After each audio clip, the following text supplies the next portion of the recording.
جو شخص صبح کو یہ الفاظ یہ کلمات پڑھتا ہے، یہ شام کو پڑھتا ہے، تو حضور پاک صلی اللہ علیہ وسلم نے فرمایا کہ اولاد اسماعیل علیہ السلام میں سے 4 غلام آزاد کرنے سے زیادہ بہتر ہے۔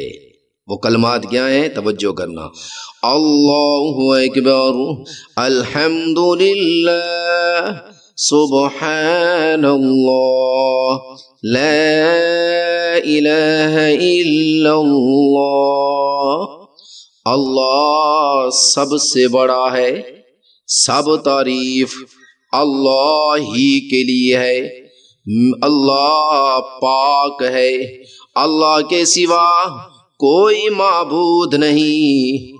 حضرت ابو امامہ رضی اللہ تعالیٰ عنہ سے مروی ہے کہ نبی کریم صلی اللہ علیہ وسلم نے ارشاد فرمایا، میرے نزدیک طلوع آفتاب کے وقت اللہ کا ذکر کرنا، اللہ اکبر، الحمدللہ، لا الہ الا اللہ اور سبحان اللہ کہنا اولاد اسماعیل علیہ السلام میں سے 4 غلام آزاد کرنے سے زیادہ بہتر ہے۔